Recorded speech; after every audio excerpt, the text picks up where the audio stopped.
Podemos ficar de pé se você puder. Rezar pelo Moco, pelo Rodrigo, pedindo a força do Espírito Santo, sabedoria do Espírito Santo sobre ele. Oremos todos juntos. Sim, Deus.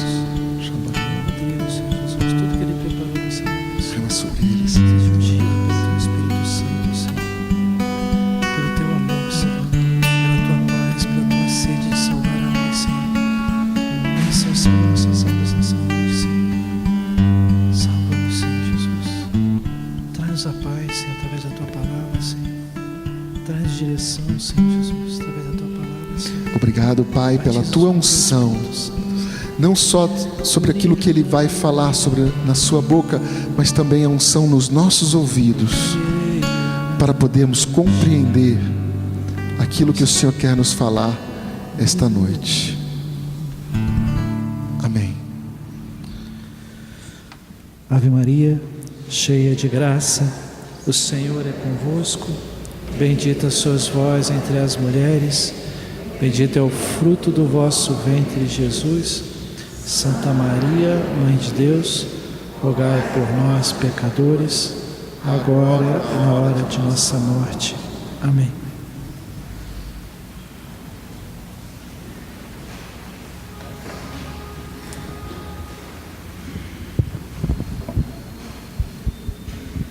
Pode puxar o fio, pode puxar. Então, gente, boa noite. Terceira semana que estamos aí reunidos, né? E hoje eu vou fazer uma proposta, logo de cara, que vai mexer um pouquinho com a gente, tirar a gente um pouquinho da zona de conforto aí.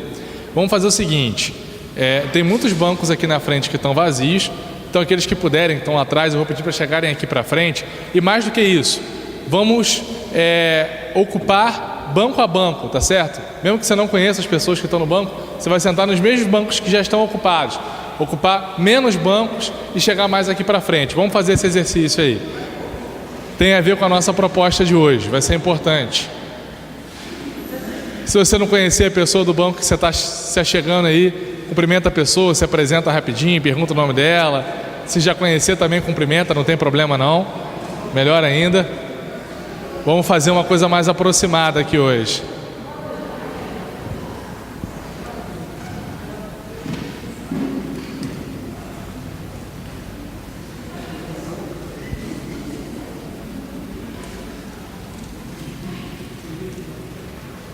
Isso aí, maravilha, bom que a gente fica mais nesse clima mais familiar, mais caseiro. Só para eu saber aqui, alguns rostinhos eu lembro, outros não. Quem esteve nas 2 últimas semanas? Levanta a mão, quem está acompanhando desde o início do processo. Opa, a maioria. Tem alguém que não veio nenhuma das 2 semanas anteriores, está vindo hoje? Ótimo. Maravilha, maravilha. Sejam bem-vindos todos, os que estão acompanhando desde o primeiro tema e também os que estão chegando agora. Só para a gente fazer uma rápida contextualização e eu também me apresentar àqueles que ainda não me conhecem, né? Eu me chamo Rodrigo, tenho 26 anos, sou natural de Petrópolis, aqui no Rio de Janeiro mesmo, região serrana. Petrópolis está frio, gente, inclusive agora, a gente saiu de lá com o tempo fechado e tudo mais. Nosso amigo que veio aqui, né, vieram 2 intercessores ali me acompanhando, o Ramon e o Kleber. Ramon estava lá cheio de casaco, chegou aqui, ele pensou, gente, será que está calor aqui? Está pouco acostumado ao Rio, né? Não, pô, fica tranquilo que vai estar quente, pode ficar sem casaco tranquilamente. Mas lá estava frio. Sou da oficina de valores e a gente teve a oportunidade de conhecer a turma do Pecado Lavado 2 anos atrás e a gente mantém esse contato que é muito frutuoso para a gente, é muito gratificante para nós ter essa experiência também aqui com a turma do Pecado Lavado.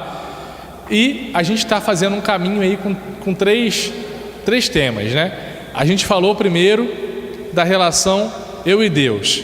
A minha vida que foi feita por Deus e para Deus e que só se complementa, só se explica, só se justifica à luz dessa relação de intimidade. Eu só me descubro, só me coloco num caminho de realização daquilo que o meu coração verdadeiramente anseia à medida que eu descubro que quem faz com que a inquietude do meu coração passe é a presença de Deus. E a gente tomou como ponto central lá a ideia de Santo Agostinho. Quem já ouviu, para reforçar, e quem não ouviu, para pegar o fio da meada, né? Santo Agostinho diz: Fizeste-nos para ti, Senhor, e inquieto estará o nosso coração enquanto não repousar em ti. Ou seja, a nossa vida é uma constante busca por repousar na presença do Senhor. E só quando a gente se dá conta disso que a gente se coloca num caminho que de fato nos realiza. Segundo momento, nós falamos sobre a relação eu comigo mesmo. Então foi uma pregação, foi uma reflexão mais introspectiva. A gente inclusive citou uma coisa que Santa Teresa d'Ávila, que é alguém que fez esse caminho de uma forma muito bonita, diz, né? Santa Teresa diz: é um desatino achar que havemos de entrar no céu sem antes entrarmos em nós mesmos. E a gente fez essa experiência de entrar em nós mesmos, pensar um pouco a nossa história, pensar talvez alguns traumas, algumas dificuldades, algumas limitações às quais nós somos presos e, acima de tudo, pensar naquilo que nós podemos realizar. Podemos realizar não pelas nossas próprias forças, simplesmente, mas por nos descobrirmos à luz da experiência com Deus. E agora a gente chega ao terceiro passo, que é a relação eu com o outro. Por isso essa proposta aí para a gente fazer já essa aproximação, sentar aí nos bancos, ficar mais pertinho, porque hoje a gente vai olhar um pouquinho para fora, né? A gente olhou para dentro nas duas outras semanas, né? Para dentro para encontrar o Senhor que já habita em nós, para dentro para encontrarmos a nós mesmos, e hoje a gente vai olhar para fora para encontrar quem está ao nosso lado aí. Dá uma olhadinha para o teu lado, aquele exercício bacana, identifica aí a pessoa que está junto com você, olha que beleza, que bacana. Talvez uma pessoa que você já tenha muita intimidade, que você já conheça, talvez uma pessoa que você veja toda segunda-feira aqui, mas não tenha muita proximidade, talvez alguém que você nunca viu na vida. É para essa pessoa, inicialmente, que você vai olhar hoje. E que esse olhar a essa outra pessoa nos ajude e seja também uma extensão para que a gente tenha um olhar mais cristão para as pessoas à nossa volta, para as pessoas na nossa casa, para as pessoas que a gente passa na rua, enfim. Para começar, eu quero citar um filósofo. A gente foi acompanhado por alguns filósofos aí nessas reflexões nas semanas anteriores, né? Hoje também tem um filósofo muito conhecido, provavelmente todos já ouviram falar em algum momento da vida, chamado Aristóteles, filósofo grego, dos primeiros filósofos aí que a gente estuda, né? Aristóteles diz uma coisa sobre o ser humano, quando ele vai conceituar o ser humano, quando ele vai dizer o que é o ser humano. Ele diz que o ser humano é um zoon politikon. O que ele quer dizer com isso? Que o ser humano é um animal político, um animal social. Ele está dizendo que uma característica determinante do ser humano, uma característica que ajuda a descrever, a explicar, a designar o que é um ser humano, é o fato do ser humano ser social, do ser humano estabelecer relações, do ser humano estar em contato com outras pessoas. E isso nos leva a entender o seguinte, que para que eu me torne humano de fato, para que eu me torne ser humano, eu preciso aprender a ser humano. E eu aprendo a ser humano me relacionando com outros seres humanos. O ser humano é uma espécie muito fragilizada diante de outros, né? Quando nasce um bezerrinho, por exemplo, ou quando nasce um cachorrinho, quando nasce um gato, quando nasce um filhote de guepardo, de leão, seja lá como for, esses animais, eles de certa maneira, embora também tenham cuidado ali da mãe nos primeiros momentos de vida, né? Eles já nascem prontos para a vida, já nascem andando, já nascem com o instinto dele apontando para aquilo que ele tem que ser. O ser humano não. O ser humano é muito fragilizado nesse sentido, né? Um bebê, se ele for abandonado, ele vai morrer, entende? O ser humano é extremamente dependente, diferente de grande parte das outras espécies com as quais nós convivemos, de seres vivos. O ser humano é extremamente dependente. Tudo aquilo que eu e você temos, construímos em termos de personalidade de pessoa, nós não construiríamos sozinhos. Nós construímos porque foi nos dado através dos relacionamentos que a gente estabeleceu. Relacionamentos de família, de colégio, de comunidade, de sociedade, enfim, uma série de coisas que nós desenvolvemos ao longo da nossa vida que nos deram essa condição de nos tornarmos essas pessoas maravilhosas aí que nós somos. Olha que beleza. O que eu quero dizer com isso, né? Eu quero dizer que à medida que a gente se relaciona, que a gente estabelece relacionamentos e bons relacionamentos, principalmente, nós vamos adquirindo cada vez mais a capacidade de ser humanos. Ao passo que, quanto menos nós nos relacionamos de forma interpessoal, menos humanos nós nos tornamos. Tem um caso muito conhecido dentro da minha área, dentro da psicologia, que é um caso de um garoto chamado Kaspar Hauser. Não sei se vocês já ouviram falar, no Enigma de Kaspar Hauser. Kaspar Hauser é um garoto que foi criado em cativeiro, tá? Desde pequenininho, ele foi posto num porão de uma casa e ali ele cresceu. Passou ali a sua infância, a sua adolescência, preso ao porão, só sendo alimentado por uma pessoa que ia, jogava lá um pratinho de comida, jogava uma água para ele ia comendo e bebendo. Até que, num determinado momento da vida dele, o colocaram em contato com a sociedade. E como é que vocês acham que era o comportamento do Kaspar Hauser quando ele saiu, quando ele teve contato com as pessoas? O que vocês acham? Tinha medo, tinha um comportamento arredio, ele se parecia muito, para quem olhava, com um animal. Um comportamento muito aproximado de um comportamento animal. Por quê? Porque ele não tinha aprendido a ser humano. Eu tive uma experiência que foi muito desafiadora para mim, quando eu estava na faculdade, no meio da faculdade, de fazer um estágio num colégio, no qual eu acompanhei um autista, um caso grave de autismo. Quem conhece, já teve contato com autistas, sabem disso, né? Que tem vários níveis, né? Várias gradações. Tem casos que são mais leves e são muito tranquilos, inclusive, e tem casos que são realmente pesados. E eu peguei um caso bem pesado mesmo, assim. Foi até uma experiência muito exigente para mim naquele momento. O menino tinha 6 anos de idade e ele estava repetindo já estava na idade de entrar na alfabetização normal, né, primeiro ano, e ele estava repetindo a educação infantil, que é uma coisa que nem é permitida, mas é porque ele realmente não tinha condições de entrar no processo de alfabetização.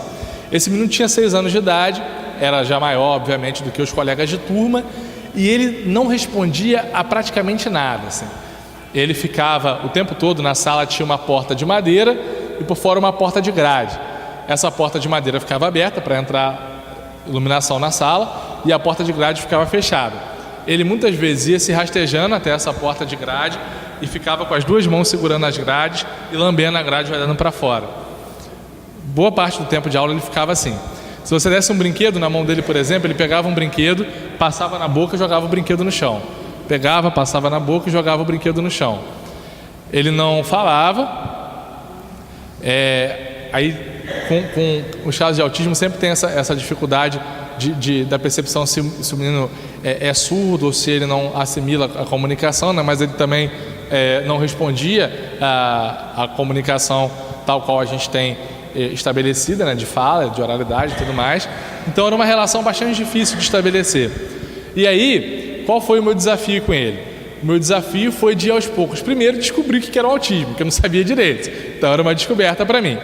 Segundo, a partir dessa descoberta e a partir do relacionamento com ele, tentar encontrar meios de estabelecer algum tipo de relação com aquele menino, algum tipo de comunicação que ele pudesse entender e que ele pudesse responder. E não foi fácil fazer isso. Algumas coisas eu fui percebendo com o tempo que me dariam essa condição. A primeira delas era o seguinte: tinha um parquinho. O pessoal que conhece os espaços de escola infantil sabe disso, né? Sempre tem um parquinho lá, um escorrega, uns negócios. E eu ia muito para esse parquinho com ele. A gente brincava, fazia algumas coisas lá. E nesse parquinho eu comecei a notar uma coisa no comportamento dele. Como eu sou alto e tem um escorrega, ele não alcançava o escorrega sozinho. Todas as vezes que ele queria escorregar, ele vinha até mim. Aí ele chegava perto de mim, como quem não quer nada, puxava a minha camisa, estendia os braços para que eu levantasse e colocasse no topo do escorrega para ele descer. Várias vezes ele fez isso. E aí a minha sensação era, pô, que legal, né, cara? Ele tá me notando agora. Agora ele vem até mim, que até então ele não ia, né? Agora ele vem até mim, agora ele já sabe quem eu sou, ele vem me pedir ajuda. Só que depois, estudando sobre o autismo, eu fui percebendo, descobrindo algumas coisas que me chamaram a atenção, né? A primeira delas é que, em grande parte das vezes no senso comum, as pessoas até tendem a confundir alguns graus de autismo com timidez ou com introspecção, né? Mas o autista, ele não é alguém tímido ou introspectivo, simplesmente, né? O autista é, por definição, e aí a definição mesmo do transtorno, né? É uma pessoa que possui uma falta de habilidade de estabelecer comunicação, de estabelecer esse contato. A pessoa não tem habilidade social. E por isso, não por não querer, mas por não conseguir, o autista fica fechado.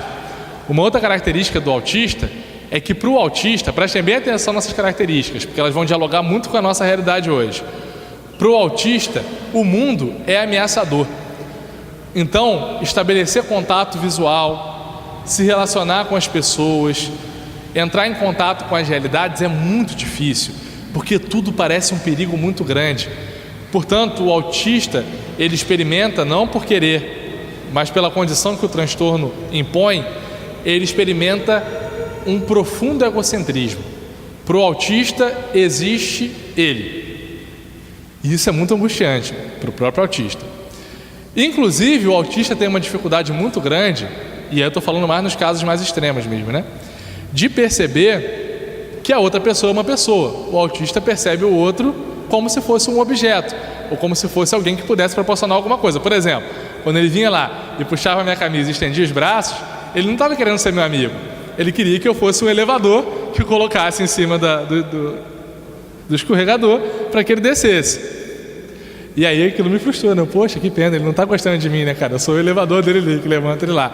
Mas enfim, por que eu estou dizendo isso para vocês? Porque esse menino que eu acompanhei tinha muitas limitações no trato social, no engajamento dele na vida social, no desenvolvimento da sua personalidade, porque tinha um transtorno que provocava nele inabilidade social, de interação, de conversa, de diálogo, provocava nele um fechamento em si a tal ponto que ele olhava para o mundo como uma ameaça e isso o impedia de se relacionar com as pessoas, provocava nele um olhar para o outro como se o outro fosse um objeto, como se o outro fosse meramente um meio para alcançar alguma coisa.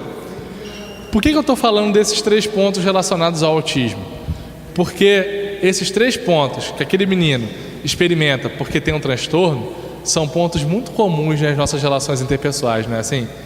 Inabilidades sociais, dificuldade de estabelecer comunicação, de se comunicar de uma forma clara, de se relacionar com as pessoas, um olhar muito fechado à nossa realidade e a incapacidade de se abrir às possibilidades que o mundo e as pessoas nos dão muitas vezes, né?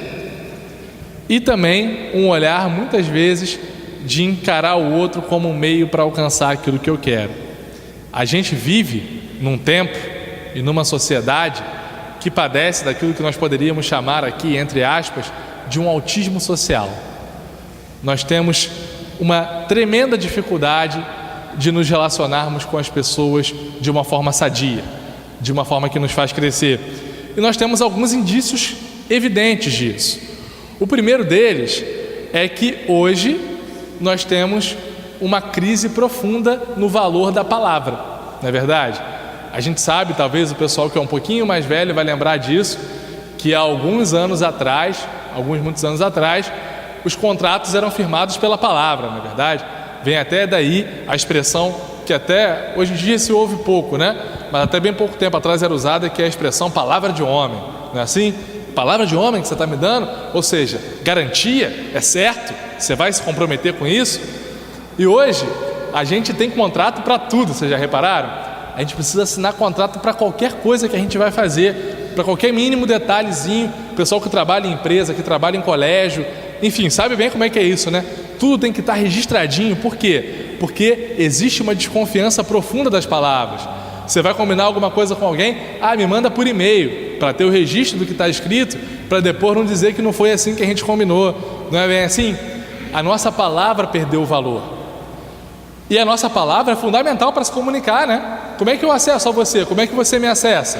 É claro que a gente se vê, a gente se olha, percebe a reação, percebe a expressão, mas principalmente o nosso principal mecanismo de comunicação, o nosso principal veículo para acessar o outro é a fala. E se a minha fala é questionável, como é que você consegue saber se você pode confiar em mim ou não?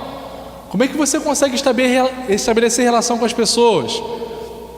E aí algumas pessoas até se baseiam numa palavra que é bíblica, né? Num versículo bíblico, e que é muito mal interpretado e mal utilizado, né? Maldito o homem que confia no outro homem. Quantas e quantas vezes isso é mal interpretado e mal utilizado por nós? E as pessoas dizem isso, né? Eu não confio em ninguém, eu só confio em Deus. Hoje em dia não dá mais para confiar nas pessoas. E não é assim que muitas vezes a gente alimenta o nosso olhar para as pessoas, o nosso olhar para as relações? Poxa, eu vou confiar? As pessoas não têm palavra, as pessoas não se comprometem com o que elas falam. Então, a crise da nossa palavra, da falta de credibilidade do que a gente fala, indica um pouco da nossa dificuldade de relacionamento interpessoal. Uma outra crise se chama tecnologia. A gente está tão apegado aí aos nossos celulares, à televisão, enfim, a tantas outras coisas que a gente tem acesso, né, ao computador, e isso tem uma peculiaridade muito engraçada, né? Esse celular aqui, que tem acesso à internet, ele me permite falar com uma pessoa que está no Japão, por exemplo. Posso me comunicar com ela aqui. Ou seja, tem a capacidade de tornar próximos pessoas que estão a milhares e milhares de quilômetros de distância. Só que esse mesmo aparelho tem o poder de me distanciar da minha mãe, que está no mesmo cômodo que eu na minha casa. E isso é muito louco, né? O mesmo aparelho que me aproxima de alguém que está a milhares ou milhões de quilômetros de distância, me distancia de alguém que está a 2 metros de mim. Por que será que isso acontece? Será que no nosso tempo a gente está perdendo a habilidade de reparar as pessoas, de se relacionar com as pessoas? E aqui eu não estou falando de gente desconhecida não, depois a gente chega lá. Eu estou falando de gente que a gente conhece. Eu estou falando da tua casa. Será que hoje eu dedico tempo aos meus familiares, às pessoas que moram comigo? Eu dedico tempo aos meus amigos? Será que eu conheço as pessoas com quem eu ando, as pessoas com quem eu falo? Será que eu permito que as pessoas venham fazer parte da minha vida e me abra a fazer parte da vida das pessoas? Bom, se eu não consigo fazer esse movimento, de certa maneira, tem indícios aí de que aquele autismo social está me atingindo, né? Inabilidade de me relacionar socialmente com as pessoas, inabilidade de acessar o coração das pessoas à minha volta, inabilidade para deixar com que o meu coração seja acessado. As pessoas da tua casa sabem, conhecem as questões que você carrega no teu coração hoje? Será? As pessoas que convivem contigo estão por dentro das tuas crises, das tuas lutas, dos teus anseios? Ou será que são ilustres desconhecidos? Importante a gente pensar sobre isso. E uma terceira coisa que vale a pena a gente pensar aí, que indicam o quanto nós estamos dentro de uma perspectiva de autismo social, é que a gente vive um período que eu diria assim, alarmante dos relacionamentos, no sentido deles acabarem com uma velocidade muito grande, né? A gente tem um sociólogo muito famoso chamado Bauman, que fala sobre o amor líquido, a sociedade líquida, enfim, ele usa esse termo líquido para falar de um monte de coisa, mas o que ele quer dizer é que falta solidez nas nossas relações, né? Elas começam e terminam com uma facilidade muito grande, porque nós desaprendemos a lidar com o processo do outro e com o nosso próprio processo. Então, eu morro de amores pela pessoa que me cativa por algum motivo, ou que se apresenta a mim como uma boa pessoa, seja no âmbito afetivo, né? Poxa, uma namorada que me encanta e eu começo um relacionamento super empolgado, ou um amigo que eu faço, uma pessoa que eu conheço e me aproximo, e com a mesma velocidade que eu me encantei e me deslumbrei, eu me decepciono no primeiro erro que aquela pessoa comete comigo. É por isso que a gente vê aí juras de amor eterno que acabam em 2 semanas, que acabam em 2 meses, né? Por isso que a gente vê tantos relacionamentos de amizade acabando, por isso que a gente vê tantos casamentos desfeitos, né? E isso é um drama, uma realidade que a gente enfrenta enquanto sociedade, enfrenta enquanto igreja, e que a gente precisa pensar: por que os nossos relacionamentos acabam tão rapidamente? Por que a gente tem tanta dificuldade de cultivar relacionamento com as pessoas? Por que é tão difícil lidar com os defeitos e com as misérias dos outros, né? Quantas vezes a gente vê isso, né, cara? Pessoas que eram amigas, ou que eram próximas, ou que trabalhavam juntos, ou que faziam as coisas juntos, simplesmente rompem porque não souberam lidar com os processos que a amizade, que o relacionamento exige de nós. E isso é importante a gente pensar, é muito importante. Primeira coisa que eu penso sobre isso, que eu acho que vale a pena a gente refletir aqui, é que nós temos 2 formas de admirar, ou podemos até dizer de amar, né? Nós amamos a coisas e amamos a pessoas. Só que coisas e pessoas são amadas de formas diferentes, concordam comigo? Eu posso dizer para vocês que eu amo, por exemplo, o meu carro. E por que eu amo meu carro? Porque ele facilita muito a minha vida para várias coisas. por exemplo, para vir aqui às segundas-feiras à noite. Eu estou de férias agora, eu trabalho aqui no Rio, eu estou de férias, então tenho ficado em Petrópolis. Então, para eu vir para cá, se eu não tivesse o carro, seria muito mais difícil, por exemplo. Então, facilita muito a minha vida, eu venho rapidão, não sei o quê. Agora, vamos supor que eu sofro um acidente aí, ou que o carro bata, alguma coisa assim, e o carro dê perda total e não sirva para mais nada. Eu vou continuar amando aquele carro? Não, posso até sofrer um pouquinho a dor da perda dele. Ai, meu Deus, já era, acabou. Mas acabou, não tem mais utilidade. O que eu quero dizer com isso? Que as coisas nós amamos pela utilidade que elas têm. Nós gostamos delas pela utilidade que elas têm. O carro serve para se locomover. Se ele não funciona, ele não serve para nada. Então ele não é digno mais do meu gosto, do meu apreço. Agora, uma pessoa é diferente, bem diferente. Se eu disser para vocês que eu amo a minha mãe, eu estou dizendo que eu amo numa perspectiva diferente da que eu falei sobre o carro.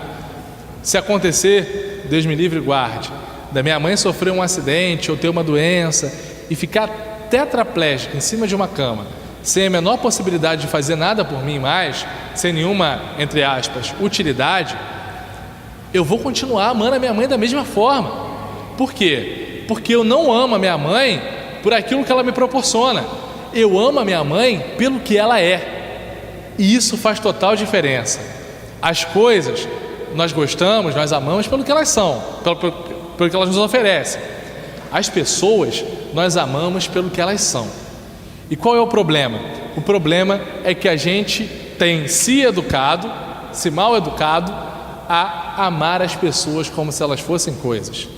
As pessoas servem, as pessoas têm utilidade. A utilidade acaba, eu deixo de lado. Não está sendo proveitoso mais para mim aquele relacionamento, eu abandono, eu desisto. E aí, gente, com todo respeito, eu vou dizer isso para você, tá? Desconfie de pessoas que desistem de relacionamentos com muita facilidade. Ah, eu não falo mais com fulano porque fulano fez isso, isso e aquilo. Eu não falo mais com Beltrano porque isso e aquilo. Ah, não sei o que. Desconfie, tá certo? Desconfie. Os relacionamentos, eles nos ajudam e exigem de nós um processo de amadurecimento que é vivido à luz da experiência de perceber que o outro é mais do que uma utilidade, o outro é alguém. E só quando eu olho para o outro como alguém é que eu dou dignidade àquela pessoa. E dar dignidade a ela é dar a ela o que é dela por direito. O que eu quero dizer é que para os nossos relacionamentos nós precisamos resgatar uma palavra chamada respeito.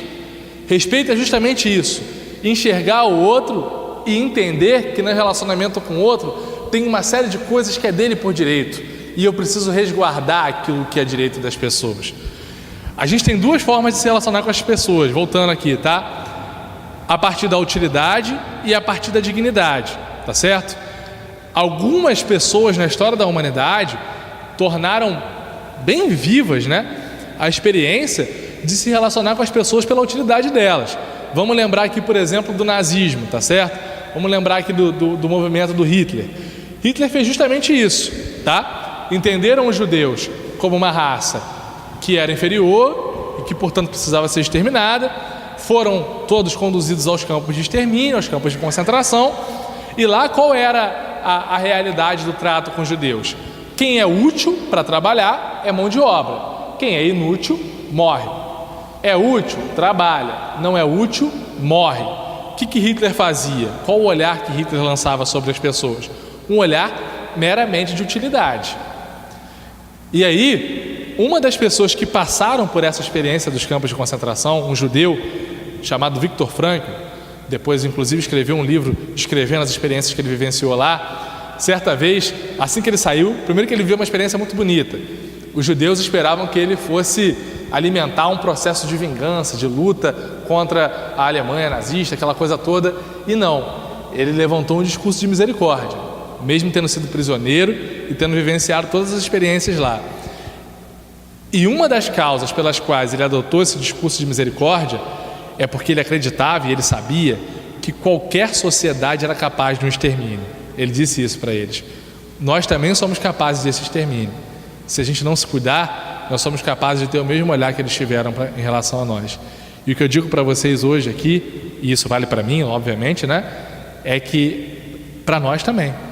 Se a gente não se cuida, a gente é capaz de ter um olhar muito parecido com o do Hitler. Olhar para as pessoas pela utilidade que elas têm e não pelo que elas são. E aí, para a gente pensar isso de forma concreta, né, de forma prática, pensando na tua vida hoje, você olha para as pessoas pela utilidade ou pela dignidade delas? Que a gente dá às pessoas com quem a gente se relaciona, né? Aquilo que é delas por direito. Pensa nos teus amigos aí, nas pessoas que você convive. Você dá a essas pessoas o que é delas por direito? Atenção, partilha, escuta, correção que é sempre um gesto de amor, né? Você oferece isso aos teus amigos? Eu ofereço isso aos meus amigos? Pensa na tua família, e a gente vai nos mesmos pontos. Você dá atenção, escuta, partilha, correção. Vamos pensar nas pessoas com as quais a gente se relaciona esporadicamente, pessoas que você encontra na rua. Qual o olhar que eu lanço sobre um morador de rua que eu encontro, sobre uma pessoa do meu trabalho, sobre uma pessoa de uma comunidade, talvez, próximo aonde eu moro? Qual o olhar que eu tenho para essas pessoas? Será que eu tenho um olhar de respeito? Será que eu tenho dado às pessoas aquilo que é dela por direito? Aquilo que é delas por direito? Ou será que eu tenho me relacionado com as pessoas pela utilidade que elas têm? Dentro do contexto pastoral, dentro do contexto da igreja, uma coisa muito bonita para a gente entender na nossa relação com as pessoas é que o processo de convivência nos amadurece. Eu só amadureço a minha humanidade a partir do momento que eu me abro a me relacionar com a pessoa enquanto tal. E se relacionar com a pessoa enquanto tal traz desafios para nós, e grandes desafios. Eu me recordo de quando eu estava ainda iniciando os meus passos na igreja, na liderança de grupo de jovens, trabalhando na minha paróquia, um rapaz que tinha sido uma grande referência para mim, e até então eu sempre tinha esse discurso, né? Pô, que bobeira, esse pessoal que sai dos grupos com esse discurso de que se decepcionou, de que alguém que falava de Deus deu um contra-testemunho, fez alguma coisa que incomodou. Que palhaçada, né? Que bobeira. E aí eu passei por uma experiência bem difícil com esse meu amigo na época, né? Ele teve uma postura de traição mesmo comigo na época, que me machucou muito, que me incomodou muito, sabe? E eu não sabia lidar com o negócio, assim, né? O negócio me impactou muito negativamente. E eu lembro que, tentando lutar contra isso, né? Um desejo de estar mais distanciado, de me afastar um pouco do contexto, porque eu estava ferido e não sabia lidar com aquela ferida, eu fui participar um dia, despretensiosamente, da missa numa paróquia próxima lá onde eu moro, paróquia de São Sebastião. Estava tendo uma novena de São Sebastião na época. E aí o padre que estava fazendo a pregação na missa, estava fazendo a homilia, no caso, né? Estava celebrando a missa. Na hora da homilia ele falou uma coisa que me marcou muito. Ele estava falando justamente sobre os relacionamentos, né? E ele disse o seguinte, que a comunidade cristã, as pessoas que Deus escolheu para caminharem contigo, e aí, mais uma vez eu até te provoco, dá uma olhadinha aqui para o redor da igreja, não só quem está do teu lado, mas dá uma olhadinha para trás, para um lado, para o outro. Essas pessoas que estão aí, que talvez você encontre toda segunda-feira, que talvez você esteja conhecendo agora, essas pessoas que estão aí são as pessoas que Deus escolheu para fazer amadurecer em você a tua fé. O padre falava isso na homilia, e eu ligado, né, ouvindo, pensando lá na raiva que eu estava sentindo do cara. E ele continuou assim: mas Deus escolheu essas pessoas para te fazer amadurecer, não só por aquilo que elas podem te oferecer. E de fato elas vão te oferecer alguma coisa. Você tem aqui o Dudu, o Giovanni, o Ricardo, o pessoal da música que canta, que toca, que faz orações bonitas, que conduz os momentos. Você vai ter talvez alguém aí que te aconselha, que te escuta quando você está com uma dificuldade, alguém que reza por você. Isso é muito bonito, não é verdade? E Deus vai te fazer amadurecer na fé através disso. Só que, principalmente, Deus vai te fazer amadurecer através das exigências que essa pessoa te faz. Mais até do que aquilo que ela te oferece, é nas exigências que ela te faz que ela vai te fazer crescer. É na hora que aquela pessoa estiver falando que você estiver pensando assim: nossa, que pessoa chata, né, cara? Olha só, que incômodo. Ou que dificuldade de lidar, né? Pô, pessoa falsa, tem um jeito que me incomoda. Pô, eu não gosto. Pessoa, rezo por ela, minha irmã em Cristo, mas pô, tem um jeito que eu não consigo lidar muito bem. É aí que Deus vai te fazer crescer. Mais do que naquilo que a pessoa te oferece, é naquilo que a pessoa te exige. Porque a gente faz parte, nós somos, né? A igreja triunfante, a igreja que é santa e pecadora, não é verdade? E nessa igreja que é santa e pecadora, tal qual a gente reza aqui na oração eucarística, Deus age através e apesar de nós. Gente, isso é muito bonito. Isso significa que Deus se manifesta não só naquilo que eu tenho de bom, tá certo? Mas Deus se manifesta principalmente naquilo que eu tenho de ruim. Isso é muito bonito. Isso é mistério da fé. Deus se manifesta não só naquilo que as pessoas têm de bom, mas principalmente naquilo que as pessoas têm de ruim. É na dificuldade, na exigência, nos desafios, nas frustrações, nas decepções. É aí que Deus nos faz crescer. Por isso que se relacionar é importante. É por isso que quando a gente vai se afastando dos relacionamentos, quando o relacionamento nos exige, que no fundo a gente não amadurece. É por isso que eu falei que é para desconfiar de gente que desiste dos relacionamentos. Porque quem desiste de se relacionar geralmente não amadurece, não cresce. Porque a maturidade vem da exigência, a maturidade vem da dificuldade, vem dos desafios. Se eu me relaciono só com quem é fácil, não adianta, né? Se eu faço só aquilo que é fácil, no fundo eu vou estar enganando a minha própria vida. Porque a minha vida exige de mim sofrimento. A nossa vida exige de nós sofrimento. Uma coisa que vale a pena a gente guardar aqui e levar hoje, tá? Pensem nisso. Eu tenho pensado muito nessa frase. Meus irmãos, minhas irmãs, a vida não é justa. Tá certo? Não é. E entender que a vida não é justa é fundamental para a gente se abrir ao chamado de Deus para nós. Pensem na nossa figura máxima, na nossa expressão máxima do cristianismo, que é Jesus Cristo. Pensem na vida de Jesus Cristo. Um homem perfeito, que nunca pecou, que amou, que abriu a porta aos pecadores, abriu a porta aos miseráveis, aos leprosos, que dialogou também com os ricos e ajudou e apontou para o reino dos céus e fez. Pensem no desfecho da vida de Jesus. Um homem que foi condenado pelo povo, que viu seus milagres, que talvez tenham até sido beneficiados pelos seus milagres. Um cara que foi cuspido, que foi maltratado, profundamente machucado, violentado pelos soldados, e que morreu numa cruz. Eu pensei que tivesse uma cruz aqui a apontar, né? Mas esse Jesus, cadê? Ah, ali no cantinho. Esse Jesus nos mostra, nos indica que a vida de fato não é justa, não é verdade? Isso fez com que ele desistisse? Não, pelo contrário. Isso fez com que ele, com muito ânimo, muita decisão, muita confiança, levasse adiante a sua missão. Mas isso é para nos dizer que nas nossas relações interpessoais nós precisamos ter essa clareza. Não é justo, tá certo? Teu filho vai te decepcionar, teus pais vão te decepcionar, teu esposo, tua esposa vai te decepcionar. Se você conviver comigo, eu vou te decepcionar, tá certo? Não tem jeito, você vai me decepcionar também, provavelmente, se a gente conviver, né? Uma hora ou outra vai, em pequenas coisas que sejam. Mas a decepção não é a palavra final.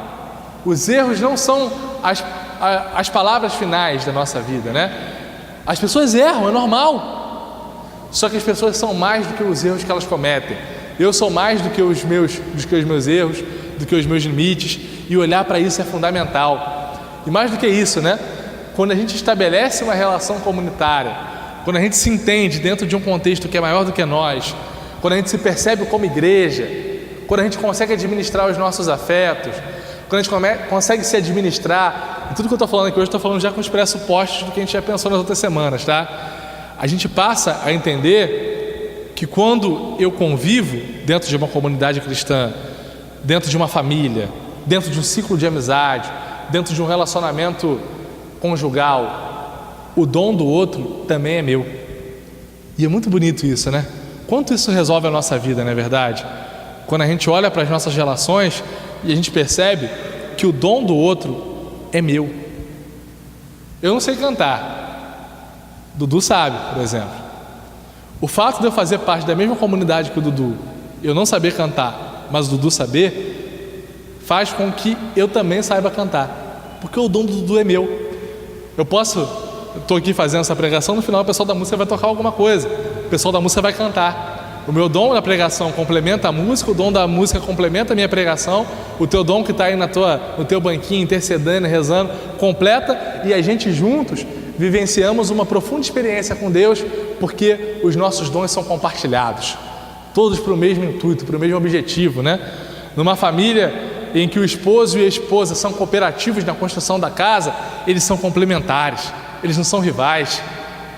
O jeito mais ríspido do marido, talvez, o jeito mais objetivo para resolver as coisas, complementa o jeito mais cuidadoso, talvez um jeito mais subjetivo da mulher. E isso é complementaridade, isso não é rivalidade, isso não é cisão. Entender isso é bonito, gente.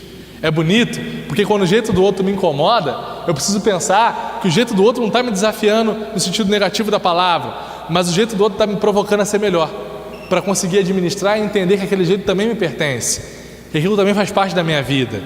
Tal qual os dons dos outros são meus, os defeitos dos outros também são responsabilidade minha de alguma forma. Quando a gente fala mal sobre as pessoas e quando a gente pensa mal sobre as pessoas, mais do que pensar o quanto aquela pessoa tem errado ou o quanto aquela pessoa é ruim, cabe a nós pensar o que eu posso fazer para ajudar aquela pessoa a ser melhor. O que eu posso fazer para lidar com aquela pessoa de acordo com a dignidade dela. Aquela pessoa não tem uma utilidade, aquela pessoa tem uma dignidade, e eu preciso olhar para ela à altura da dignidade dela, eu preciso ser respeitoso com ela. E já para a gente se encaminhar para a nossa conclusão, eu quero te fazer essa provocação, pensando na tua vida hoje, presta bem atenção agora, tá? Diante de tudo isso que a gente falou aqui, você acha que você consegue lidar com as pessoas de uma forma respeitosa? Dando à pessoa aquilo que é dela por direito? Olhando para a pessoa de acordo à altura da dignidade dela? Quando eu penso na minha vida, eu percebo que em muitos casos ainda não, infelizmente. Mas eu tenho uma notícia que vai nos provocar ainda mais. Tratar os outros com respeito é a responsabilidade de todo ser humano. Todo ser humano da face da terra. E infelizmente a gente percebe o quanto o nosso mundo está distante disso, né? Isso é para nos provocar. Só que mais do que isso, nós não somos simplesmente pessoas qualquer. Nós somos cristãos. E o cristão tem uma responsabilidade maior do que a do respeito. O cristão tem a responsabilidade do amor. E olha a exigência. Se o respeito já é difícil, que é dar ao outro aquilo que é dele por direito, o amor é mais ainda. O amor é dar ao outro mais do que o que ele merece. E é isso que nós somos chamados. Nas nossas relações interpessoais, o grande sentido dos nossos relacionamentos é olhar para o outro com o olhar de Jesus Cristo. E o olhar de Cristo é o olhar de quem dá ao outro mais do que o que ele merece. É o Cristo que olha para a pecadora, que as pessoas querem apedrejar, e diz: quem não tem pecado que atire a primeira pedra. É o Cristo que olha para aquela samaritana que acha que não seria digna de conversar com Jesus e recebe dele uma conversa que é sinal de vida nova. É o Cristo que olha para o paralítico, é o Cristo que olha para os leprosos, é o Cristo que olha para mim e para você e que um dia nos tirou da condição, seja ela qual for que nós estávamos, né? E nos deu a graça de estarmos aqui hoje. Estar aqui hoje é só um pretexto de Deus para nos aproximar dele. E esse mesmo Senhor nos convida a ter esse olhar, um olhar de misericórdia, um olhar de amor. Pensando nas nossas relações, né? É olhar para aquela pessoa que vive errando, ou que é refém de um vício, ou que é refém de um defeito que parece que a pessoa é até sem vergonha porque não sai daquilo, e amar aquela pessoa. Um grande referencial do cristianismo, né, o Chesterton, que está passando por um processo de beatificação, ele fala uma coisa muito bonita. Ele diz que o amor não seria uma virtude se não fosse exigente. Minha gente, amar o que é amável não é virtude nenhuma. Consegue entender? Pô, se o Aldo me acolhe com todo carinho, com todo respeito, me oferece comida, me oferece as coisas, me oferece condições, pô, como é que eu não vou gostar do cara? É fácil, consegue entender? Agora, se o Aldo faz uma coisa que me machuca, aí sim que eu tenho que amar. Aí sim que a experiência do amor floresce.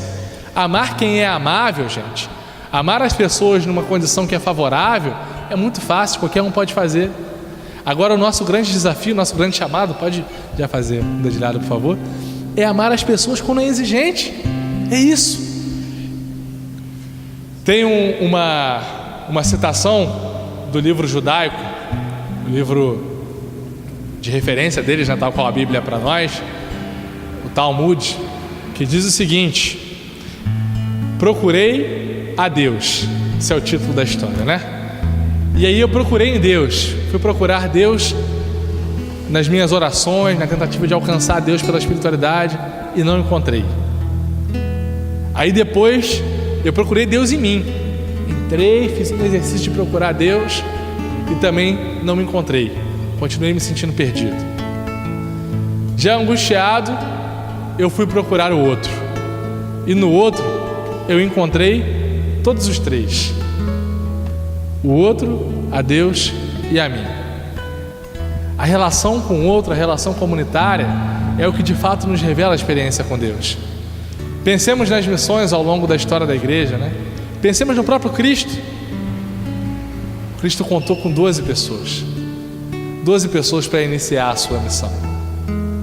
E essas 12 pessoas que iniciaram aquela missão, que parecia pequena, que parecia, aos olhos de muitos, talvez uma loucura, um devaneio, fazem com que nós estejamos aqui hoje.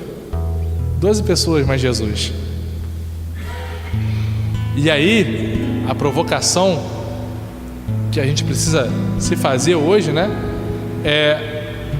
Será que aquele Espírito Santo que agiu naqueles 12 há 2000 anos atrás está de férias? Está descansando? Não está agindo mais? Será? Quando a gente olha para os nossos desafios hoje, quando a gente olha para as questões que tocam a nossa vida hoje, quando a gente olha para a nossa vivência do cristianismo, será que o Espírito Santo está tirando uma folguinha? Não, ele está aqui, doido para atuar, doido para tacar fogo no mundo.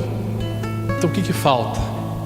Falta-nos a ousadia, a coragem, a capacidade de estabelecer vínculo comunitário que aqueles 12 tiveram. Se a gente for ler os Atos dos Apóstolos, o início da missão se configurando ali após a paixão, morte e ressurreição de Jesus Cristo, né? A gente vai perceber que o Atos dos Apóstolos é um grande livro sobre comunidade, sobre formação das primeiras comunidades, né? Gente, é na comunidade que a fé floresce. A igreja, a gente não vem na igreja porque a gente acha bonito. A gente vem na igreja porque a igreja é o espaço, por definição, de encontro com o Senhor. A comunidade cristã é o lugar que o Senhor escolheu para que a minha e a tua fé floresça. Foi o próprio Cristo que quis, não sou eu que estou falando, não é o padre aqui da paróquia que está falando para você. Isso é a nossa missão, cara. E Jesus, quando orienta na missão dos 72 discípulos, lá em Lucas 10, ele vai dizer isso, né? Quando sairdes em missão, sai com pelo menos 2. Pelo menos 2 pessoas juntas na missão. A nossa fé é comunitária. A nossa vida exige envolvimento, exige relação, exige abertura ao outro. Se eu não me abro às pessoas, eu me animalizo, eu me torno menos ser humano. Minha gente, a primeira vocação a que nós somos chamados na nossa vida, primeira vocação, tá? É a sermos nós mesmos. Quando o Senhor pensou a tua vida, quando o Senhor pensou a minha vida, Ele idealizou, Ele teve um projeto, né? E é muito bonito a gente pensar nisso. Antes que eu viesse à Terra, antes que minha mãe existisse, né? O Senhor já sonhava com a minha existência. Ele já sonhava com a tua existência. Ele pensava no teu jeito de ser, pensava no formato do teu rosto, pensava na tua personalidade, pensava nas tuas conquistas, pensava nas tuas lutas, nos teus dons. Pensava, o Senhor pensava em você, planejou, projetou você. E a gente se aproxima mais desse projeto de Deus à medida que a gente se humaniza mais. E a gente se humaniza mais à medida que a gente se relaciona. O outro me revela a mim, o outro me devolve a mim. Tem muitas experiências ao longo da nossa vida que vão fazendo com que a gente vá perdendo características nossas, né? Quantas e quantas vezes a gente vai mudando? A nossa vida, ela é um processo de contínua mudança, não é verdade? E aí você olha para 5 anos atrás e percebe que você já é bem diferente. Você olha há 20, 30 anos atrás e percebe muitas diferenças físicas, diferenças psicológicas, na visão de mundo, não é assim? A gente muda muito, a gente vai mudando muito ao longo da nossa vida. Algumas coisas permanecem e tantas outras vão mudando. E diante dessas mudanças que vão acontecendo na nossa vida, a gente vai sendo moldado pelos laços, pelas relações, pelas experiências que a gente vai tendo. Que tipo de laços, que tipo de relações, que tipo de experiência você tem estabelecido? Que tipo de convivência você tem tido? As tuas convivências hoje te levam para Deus? As tuas relações te aproximam de Deus? A forma como você se relaciona com as pessoas? Eu vou adiante. A forma como você se relaciona com as pessoas aproxima as pessoas de Deus?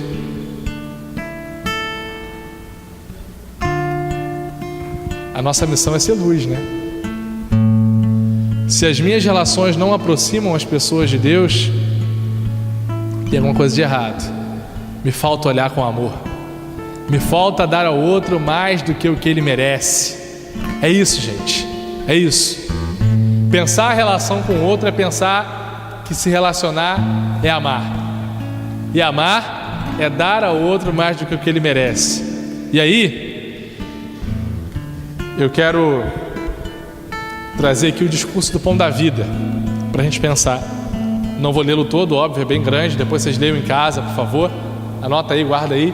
João 6, passagem para a gente meditar e ler ao longo dessa semana. Mas por agora, vamos lá no versículo 60.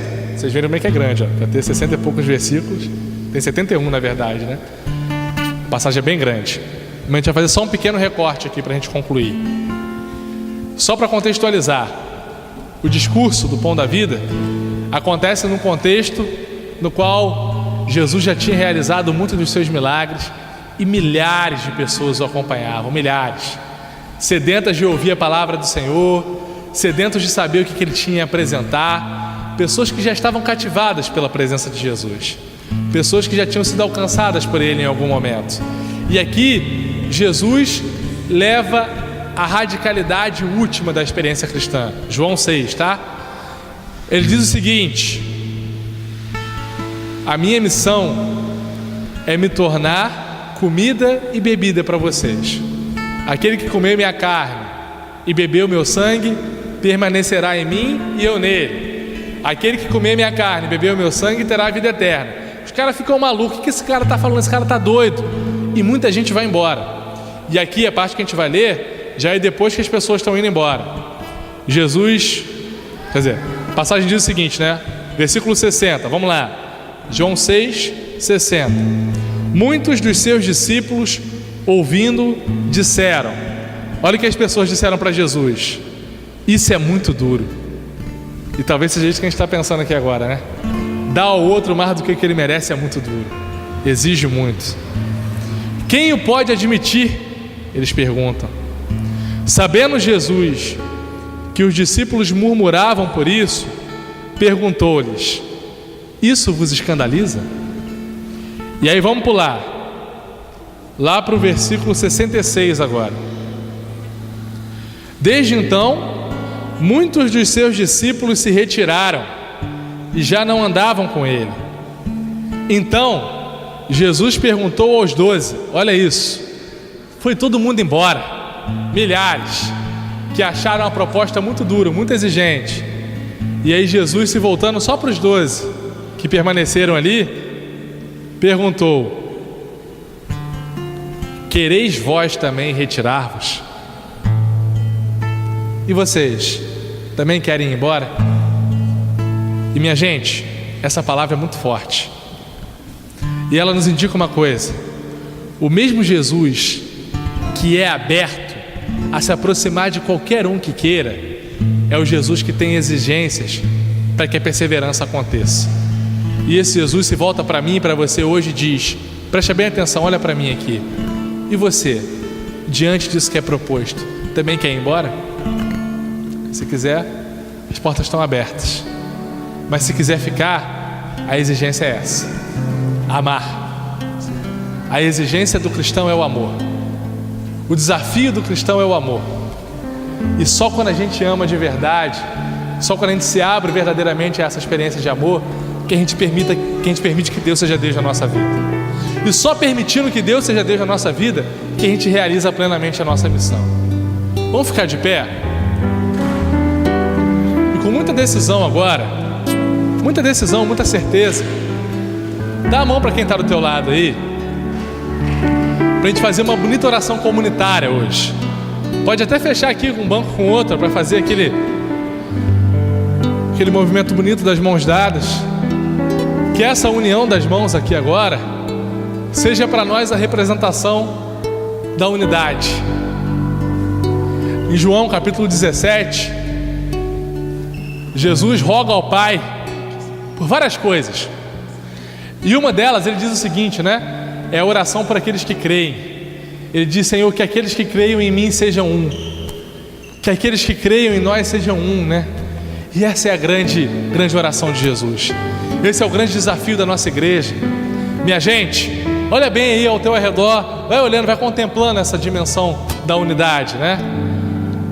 Se a nossa igreja acessa pouco as pessoas hoje, se a nossa igreja faz pouco barulho no mundo, se a gente muda menos a realidade do que deveria mudar, é porque nos falta unidade, é porque nos falta vida comunitária, é porque nos falta Atos dos Apóstolos, é porque nos falta João capítulo 6, é porque nos falta amor, é porque nos falta olhar para o outro e entender que o outro é muito mais do que eu consigo enxergar.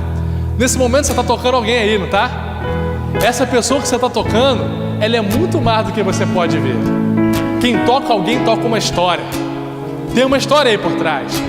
Uma história que é marcada por erros, marcada por acertos, marcada por sonhos, mas marcada também por decepções, marcada por frustrações.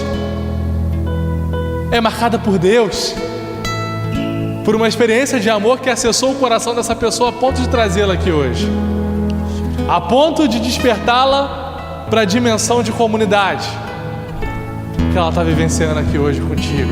E é por essa pessoa que você toca agora que você vai louvar a Deus nesse momento. Vamos fazer um bonito momento de louvor aqui agora. Senhor, nós enquanto igreja, enquanto paróquia da Gávea, nós queremos erguer a Ti um momento de oração, Senhor, Te glorificando, Te louvando por essa dimensão de igreja. Muito obrigado, Senhor, por se fazer presente através do irmão que eu toco, da irmã que eu toco. Louvado sejas Tu, Senhor, por manifestar a nós a Tua glória, por manifestar a nós a Tua graça que se atualiza através desse grupo de oração da turma do pecado lavado, Senhor. Muito obrigado.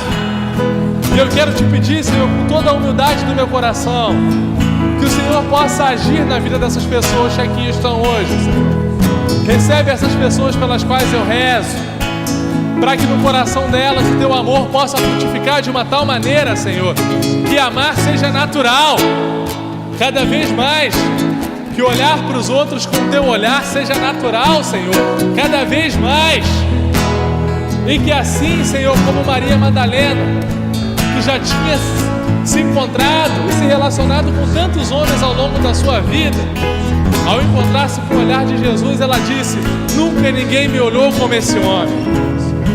Que seja assim, Senhor, que o nosso olhar, que o olhar dessa pessoa que eu toco desperte no outro um desejo por Ti, Senhor.